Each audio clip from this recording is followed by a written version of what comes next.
Good morning. I am Neeraj Dwivedi. मेरा नाम नीरज द्विवेदी है। मैं अर्बन प्रो पे टॉप ट्यूटर हूँ। मैं पिछले 4 सालों से अर्बन प्रो के प्लेटफॉर्म पे जनरल स्टडीज और हिंदी लैंग्वेज की क्लासेस कंडक्ट कर रहा हूँ। अभी मुझे लगा कि मुझे थोड़ा और प्लेटफॉर्म्स को एक्सप्लोर करना चाहिए। इस उद्देश्य से मैंने ये वीडियो रिकॉर्ड किया। मुझे लगता है कि खासकर हिंदी मीडियम के जो विद्यार्थी हैं, जो एस्पिरेंट हैं, जो सिविल सर्विसेज परीक्षाओं को क्रैक करना चाहते हैं, उसको क्वालिफाई करना चाहते हैं, उनको लेकर के जो दिक्कतें आ रही हैं, मैं हमेशा से ये चाहता था, क्योंकि मैं खुद हिंदी मीडियम से हूँ, मेरा हिंदी बैकग्राउंड है। तो मैंने जो समस्याओं को फेस किया है, मैंने उनको एनालाइज किया। मैंने उस पर यह भी विचार किया, रिसर्च किया कि हम कैसे उनको दूर कर सकते हैं और किन उपागमों की सहायता से हम इस दिशा में आगे बढ़ सकते हैं, उसकी मैं आपसे चर्चा करूंगा। तो ये जो चर्चा होगी, यह हम क्लास के साथ करते रहेंगे, कक्षाओं में हम बात करते रहेंगे। अभी हम शुरू करेंगे कि हमारी अप्रोच क्या होनी चाहिए किसी भी एग्जाम को लेकर के, खासकर यूपीएससी या स्टेट सिविल सर्विसेज जो एग्जाम्स होते हैं। क्योंकि आपने देखा होगा कि पिछले कुछ सालों से जो स्टेट सिविल सर्विसेज भी हैं, वो भी कहीं ना कहीं यूपीएससी के पैटर्न को फॉलो कर रही हैं और यूपीएससी के हिसाब से ही वो भी प्रिपरेशन या पेपर सॉल्व करने की डिमांड करती हैं। तो आज मैं हिस्ट्री पे बात करूंगा आपसे, इतिहास।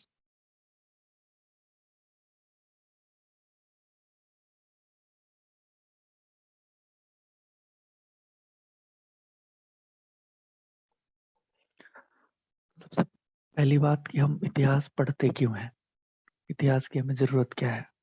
तो इतिहास में क्या है कि जो कुछ घटनाएं घटित हुई पुराने समय में, उसके क्या परिणाम हुए। ठीक है, कुछ गलतियां हुई, उन गलतियों को दोहराया नहीं जाए।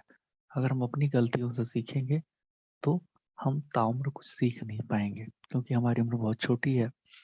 तो हमें अच्छी समझ, अच्छी अंडरस्टैंडिंग डेवलप करने के लिए इतिहास में या अपने आसपास जो कुछ गलतियां हो रही हैं, ठीक है, या तो जो कुछ अच्छे काम भी हो रहे हैं, हम केवल गलतियों पर ध्यान नहीं देंगे, तो उनसे भी हमें कुछ न कुछ सीखने की आवश्यकता होती है। उनकी भी केस स्टडी बहुत अधिक आवश्यक है। तो इतिहास पढ़ने का जो हमारा जो मुख्य उद्देश्य है, वह यही है कि हम जो पुरानी घटनाएं घटित हुई, उनके क्या प्रभाव हुए हमारे सामाजिक जीवन पर, हमारी अर्थव्यवस्था पर, हमारी राजनीति पर, उनको हम जानेंगे। ठीक है, और उनसे हम कुछ सीख लेंगे, कुछ शिक्षाएं लेंगे, क्योंकि चीजें ज्यादा बदलती नहीं है।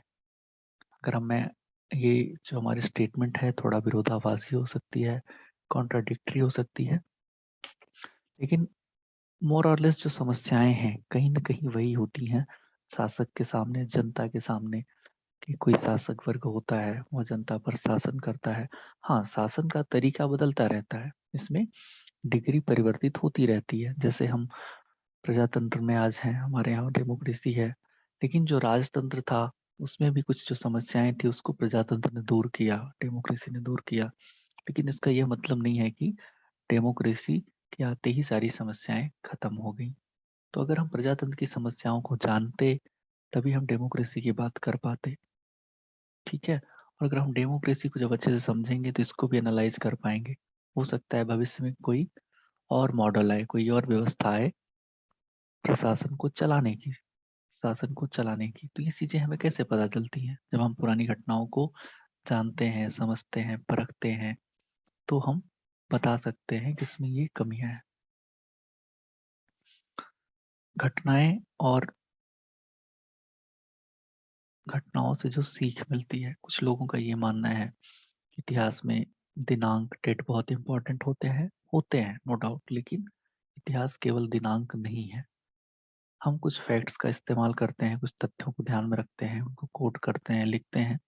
वो हम इसलिए करते हैं क्योंकि जो हम कहना चाहते हैं, जो हमारा कथन है, उसके फेवर में, उसके सपोर्ट में कुछ हम साक्ष्य देते हैं कि हमारी बात तार्किक है, वैलिड है। तो इतिहास के अध्ययन को हम 3 भागों में बांटते हैं।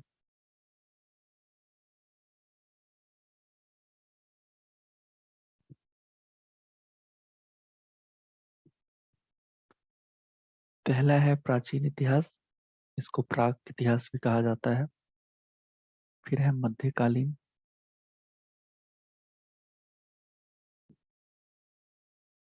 फिर है आधुनिक।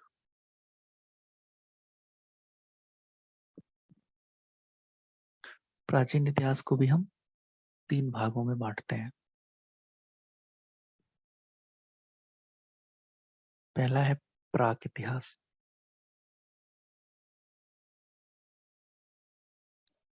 दूसरा है आद्य इतिहास,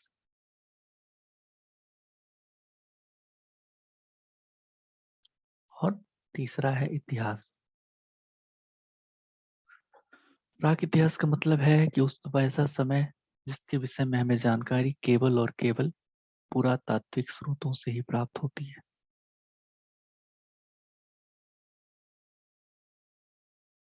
पुरातात्विक स्रोत क्या है? खुदाई से मिले हुए कुछ पदार्थ हैं, चाहे वो मृदवाण हो, चाहे वो मिट्टी के बर्तन हो, चाहे वो ईंट हो, चाहे वो उस समय के ताबीज हो, मतलब उस समय में जो भी वस्तुओं का इस्तेमाल होता था, उनके अवशेष जो हमें खुदाई में मिलते हैं, उससे जो इतिहासकार निष्कर्ष निकालते हैं, जो प्रमाण हमें देते हैं या जो परिकल्पना करते हैं तार्किक आधार पर, उसको उस समय को हम कहते हैं पुरातात्विक स्रोतों के आधार पर ज्ञात इतिहास, और उसी को हम कहते हैं प्राक इतिहास। इसको इंग्लिश में कहा जाता है प्री हिस्ट्री। इसके बाद है आद्य इतिहास। आद्य इतिहास का मतलब है कि समय के आते आते तक जो स्क्रिप्ट है, जो लिपि है, वह तो विकसित हो गई थी, लेकिन इस समय की लिपि को आज तक पढ़ा नहीं जा सका है। आपने पढ़ा होगा, जब हम इतिहास पढ़ते हैं तो एक फैक्ट आता है कि अशोक के जो अभिलेख थे उनको जेम्स प्रिंसिप ने पढ़ा था। वैसे आज भी बहुत से अभिलेख हैं, बहुत से ताम्रपत्र पर लिखी गई चीजें हैं, पांडुलिपियां हैं, जो लिखी गई तो हैं, लेकिन उसको हम पढ़ नहीं पाए हैं, उसको कोई पढ़ नहीं पाया है आज तक। तो ऐसी घटनाओं के बारे में, ऐसे समय के बारे में जो इतिहास हमें जानकारी देता है, जहाँ लिखित साक्ष्य तो हैं लेकिन उनको पढ़ा नहीं जा सका है, इसको हम रखते हैं आद्य इतिहास में। जैसे जो हड़प्पा का समय है, हड़प्पा सभ्यता का, वो आद्य इतिहास में आता है। आद्य इतिहास में एक और चीज हमें ध्यान देने योग्य है कि आद्य इतिहास उस समय को भी कहते हैं जैसे हड़प्पा सभ्यता के समकालीन ईरान की एक सभ्यता थी, जिसको दजला फरात सभ्यता कहा जाता था। तो हड़प्पा सभ्यता के बारे में कुछ प्रमाण, कुछ साक्ष्य हमें दजला फरात की सभ्यता में मिलते हैं। वहां से जो लिटरेचर मिलता है, जो साहित्य मिलता है, वहां मिलते हैं। तो उस साहित्य से हमें हड़प्पा सभ्यता के बारे में कुछ न कुछ जानकारी मिलती है।